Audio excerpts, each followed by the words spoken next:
السلام علیکم ناظرین، اس پیغام کے بعد سلطان صلاح الدین ایوبی نے قاصد سے کہا، عادل سے کہنا کہ مجھے کمک کی شدید ضرورت ہے، اپنی ضرورت کا بھی خیال رکھنا، بھرتی اور تیز کر دو، جنگی مشقیں ہر وقت جاری رکھو، جاسوسی کا جال اور زیادہ پھیلا دو، اگر الکن جیسا قابل اعتماد سالار غداری کا مرتکب ہو سکتا ہے تو تم بھی غدار ہو سکتے ہو اور میں بھی، اب کسی پر بھروسہ نہ کرنا۔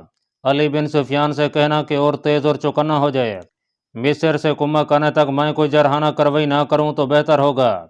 سلطان صلاح الدین ایوبی نے قاصد کو واپس روانہ کر کے اپنے سالاروں وغیرہ سے کہا، ابھی ہم ان کامیابیوں کے دفاع میں رہیں گے جو ہم حاصل کر چکے ہیں۔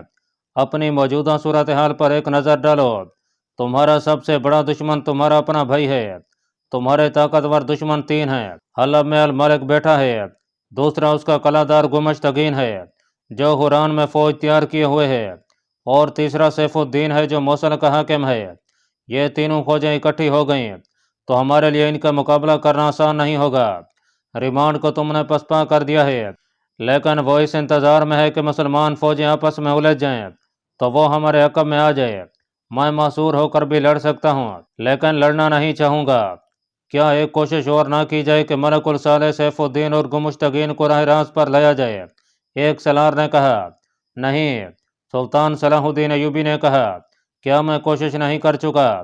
اس کے جواب میں مجھے دھمکیاں ملی، اگر اب میں صلح اور سمجھوتے کے لیے ایلچی بھیجوں گا تو وہ لوگ کہیں گے کہ سلطان صلاح الدین ایوبی لڑنے سے گھبراتا اور ڈرتا ہے۔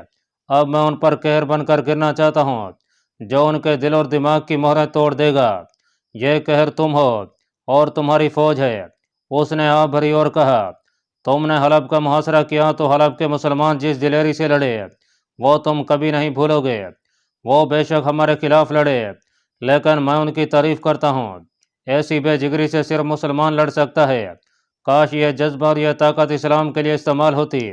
تم جانتے ہو کہ میں بادشاہ نہیں بننا چاہتا، میرا مقصد یہ ہے کہ عالم اسلام متحد ہو اور یہ قوت جو بکھر گئی ہے مرکوز ہو کر صلیبی اعظام کے خلاف استعمال ہو اور فلسطین آزاد کرا کہ ہم سلطنت اسلامیہ کی توسیع کریں۔ ہم مایوس نہیں۔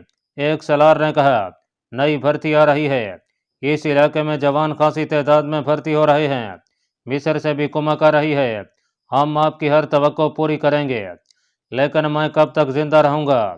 سلطان صلاح الدین ایوبی نے کہا، تم کب تک زندہ رہو گے؟ ابلیسی قوتیں زور پکڑ رہی ہے، ان کا دائرہ وسیع ہوتا جا رہا ہے۔ میرے وہ عزیز دوست جن پر مجھے بھروسہ اور اعتماد تھا، صلیبیوں کے ہاتھوں میں کھیلے اور میرے ہاتھوں قتل ہوئے۔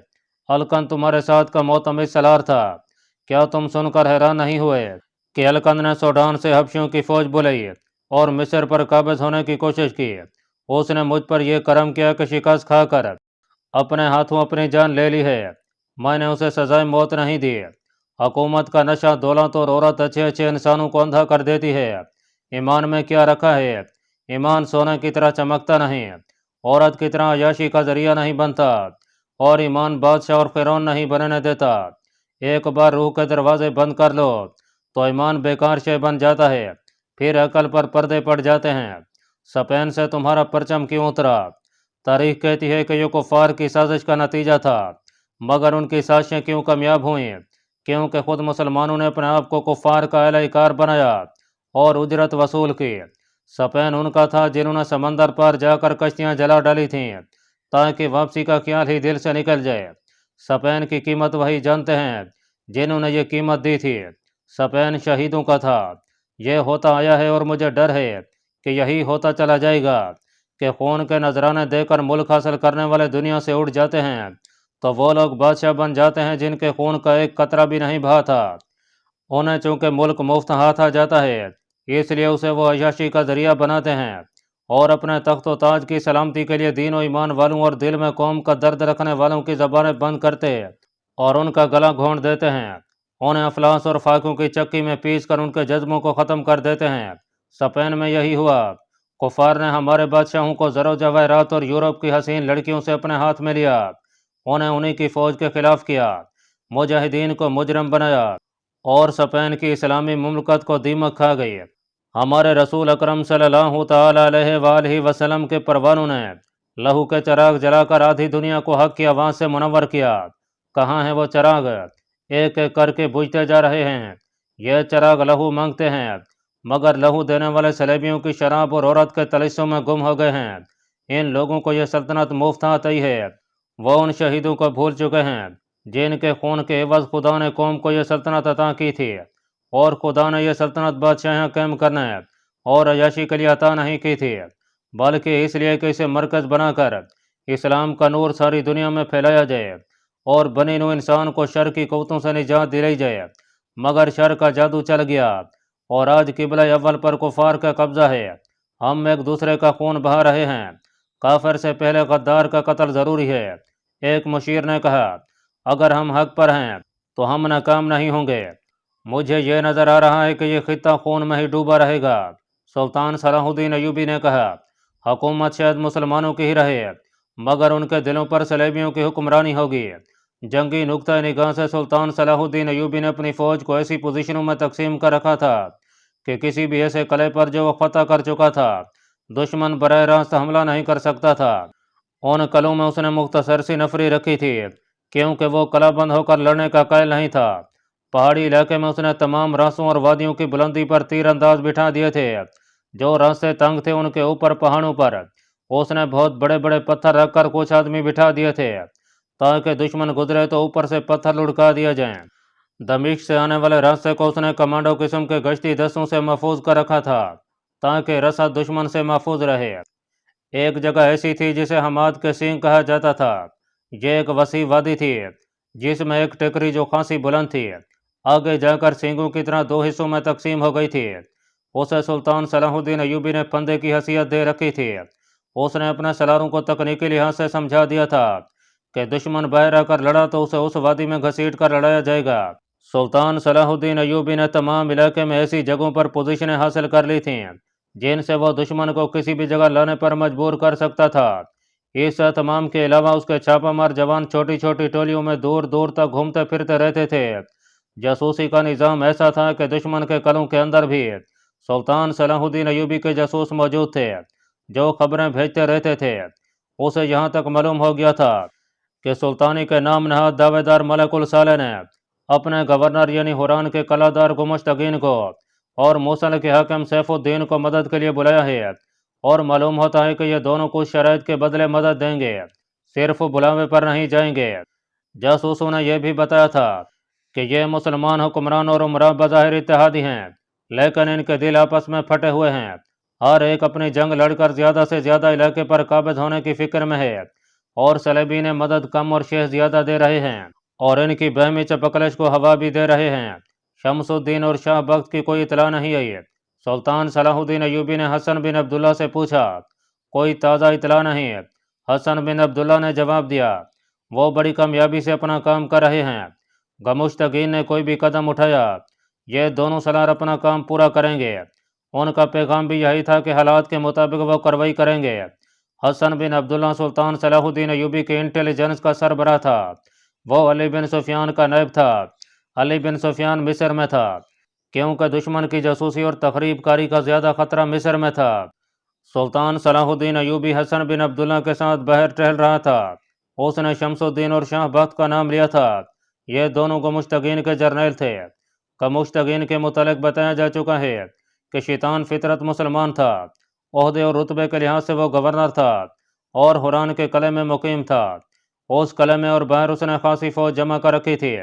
وہ خلافت کے تحت تھا اور خلیفہ کے احکام کا پابند ہے، لیکن اس نے ذاتی سیاست بازی اور چال بازیوں سے فوجی اور سیاسی لحاظ سے ایسی پوزیشن حاصل کر لی تھی جہاں وہ کسی کو پلے نہیں باندھتا تھا۔ اس نے صلیبیوں کے ساتھ در پردہ گٹھ جوڑ کر رکھا تھا، یہاں تک کہ اس کے قلعے میں نور الدین زنگی کے پکڑے ہوئے صلیبی قیدی تھے جن میں کمانڈر بھی تھے۔ زنگی فوت ہو گیا تو گمشتگین نے کسی کے حکم کے بغیر تمام قیدی رہا کر دیے۔ اس نے یہ اقدام صلیبیوں کی خوشنودی کے لیے کیا تھا کیونکہ وہ اب صلیبیوں کے خلاف نہیں بلکہ ان سے مدد حاصل کر کے سلطان صلاح الدین ایوبی کے خلاف لڑنے کی تیاریاں کر رہا تھا۔ اس کے دو سالار تھے جو ذہانت اور جنگی اہلیت کی بدولت اس کے معتمد تھے۔ یہ دونوں بھائی تھے، ایک کا نام شمس الدین علی اور دوسرے کا شاد بخت علی تھا۔ یہ دونوں ہندوستانی مسلمان تھے۔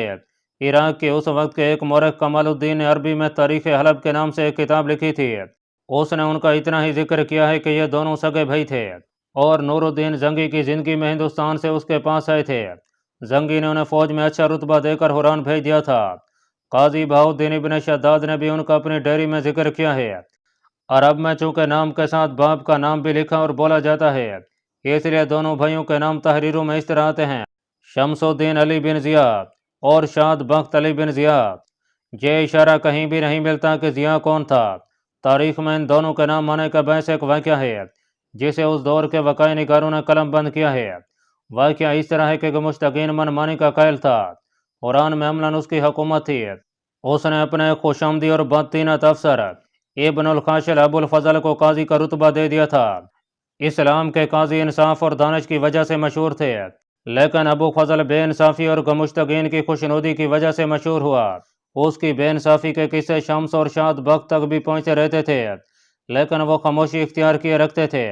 وہ فوج کے جرنیل تھے، قاضی کے فیصلوں اور شہری امور کے ساتھ ان کا کوئی تعلق نہ تھا، تباً بھی وہ خاموش رہنے والے تھے۔ یہ مشہور تھا کہ گمشتگین پر ان کا بہت اثر ہے، اور یہ ہے بھی حقیقت کہ انہوں نے گمشتگین پر اپنا اثر پیدا کر رکھا تھا۔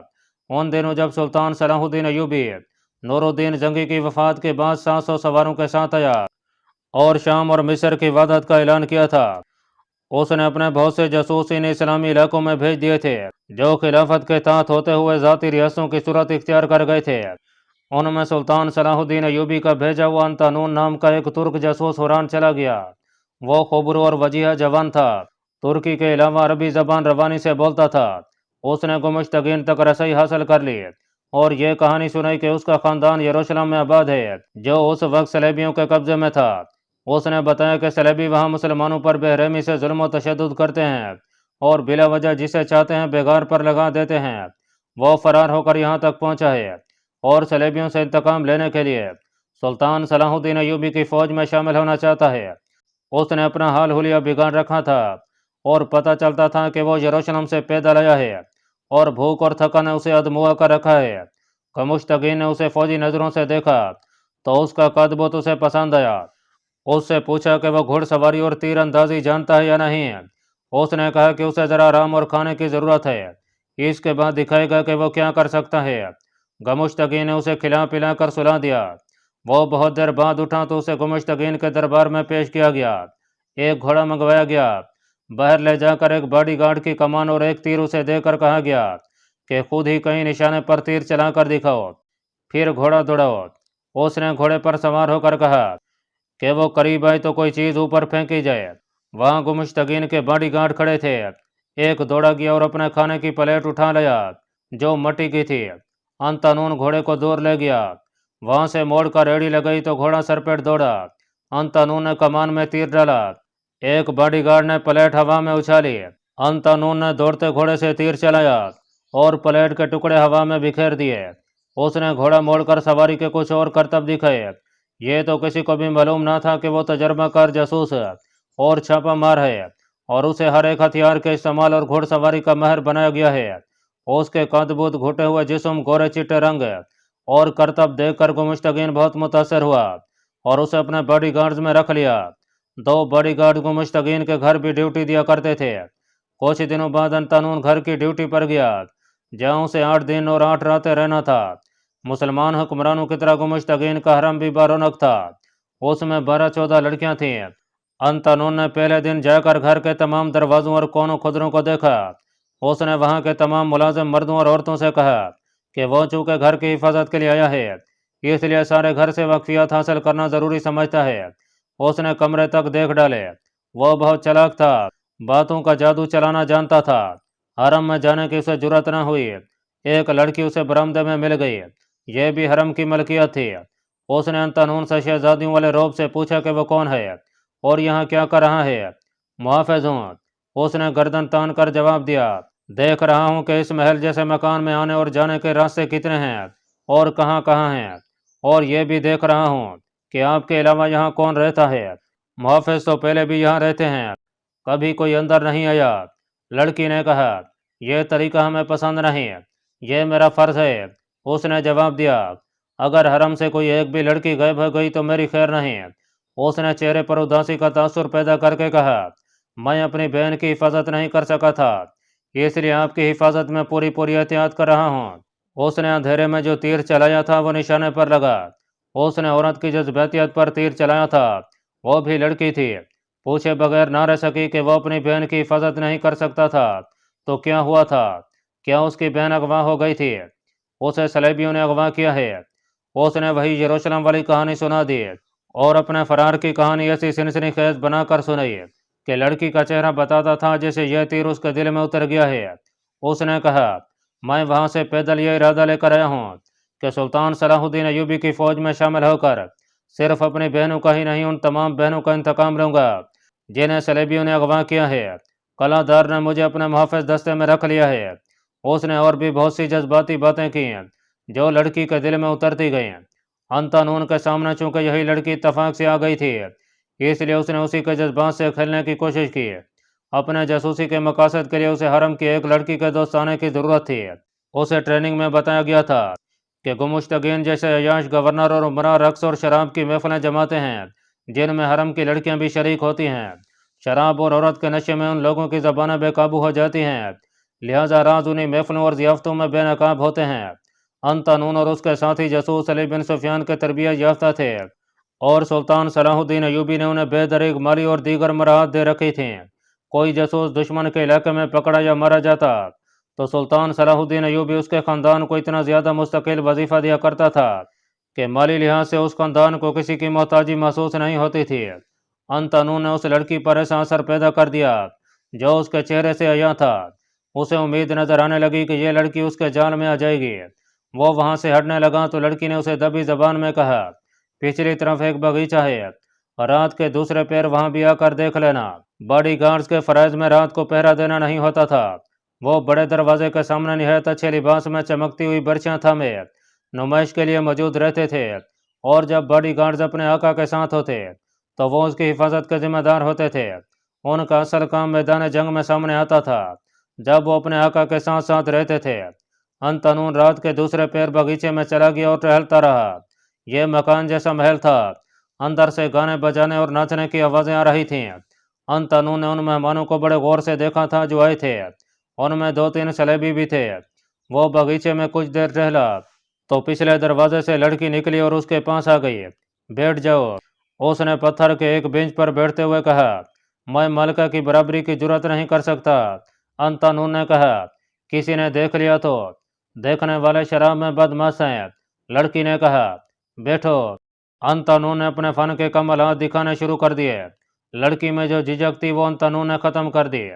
انتانون نے اگلی رات پھر ملنے کا وعدہ کیا اور چلا گیا۔ لڑکی نے اسے اپنے متعلق جو کچھ بتایا تھا وہ یہ تھا کہ وہ حلب کی رہنے والی تھی۔ اس کے باپ کے ایک دوست نے اسے گمشتگین کے لیے منتخب کیا اور برائے نام نکاح پڑھا کر باپ نے اسے رخصت کر دیا تھا۔ اگلے دن لڑکی نے انتانون کو دن کے وقت اپنے کمرے میں بلا لیا۔ اس دن گمشتگین حران سے کہیں باہر چلا گیا تھا۔ یہ ملاقات دونوں کے لیے خطرناک تھی۔ لڑکی جذبات کے جادو میں بھول گئی تھی کہ ان محلات میں سازشیں بھی ہوتی ہیں اور حرم کی لڑکیاں ایک دوسرے کو خاوند کی نظروں میں گرانے کے مواقع ڈھونڈتی رہتی ہیں۔ انتانون کی شخصیت اور اس کی باتوں کے طلسم نے اسے اندھا کر دیا تھا۔ انتانون جب وہاں سے نکلا تو حرم کی ایک اور لڑکی اسے دیکھ رہی تھی۔ اس لڑکی نے اسے کمرے میں جاتے بھی دیکھا تھا۔ گمشتگین رات کو بھی غیر حاضر تھا۔ لڑکی باغیچے میں چلی گئی، انتانون بھی آ گیا۔ اب ان کے درمیان نہ کوئی حجاب رہا نہ کوئی پردہ۔ لڑکی نے اسے کہا، تم نے کہا تھا کہ تم اپنی بہنوں کا انتقام لینے کے لیے سلطان صلاح الدین ایوبی کی فوج میں شامل ہونے آئے تھے، پھر تم اس فوج میں کیوں بھرتی ہو گئے؟ کیا یہ سلطان صلاح الدین ایوبی کی فوج نہیں؟ انتانون نے ایسے پوچھا جیسے اسے کچھ بھی معلوم نہ تھا۔ اس نے کہا، یہ اسلامی فوج ہے اور یہ سلطان صلاح الدین ایوبی کے سوا اور کس کی ہو سکتی ہے؟ یہ فوج اسلامی ہے لیکن اسے سلطان صلاح الدین ایوبی کے خلاف لڑنے کے لیے تیار کیا جا رہا ہے۔ لڑکی نے کہا، یہ تو بہت بری بات ہے۔ انتانون نے کہا، تمہارا کیا خیال ہے؟ کیا مجھے ایسی فوج میں رہنا چاہیے جو سلطان صلاح الدین ایوبی کے خلاف لڑنے کے لیے تیار ہو رہی ہے؟ میں تمہیں بتاتا ہوں کہ یروشلم اور ان تمام علاقوں میں جہاں صلیبیوں کا قبضہ ہے لوگ صلیبیوں کے مظلم سے خوف زدہ رہتے ہیں۔ مسجدوں میں امام بھی کہتے ہیں کہ یہ قوم کو گناہوں کی سزا مل رہی ہے۔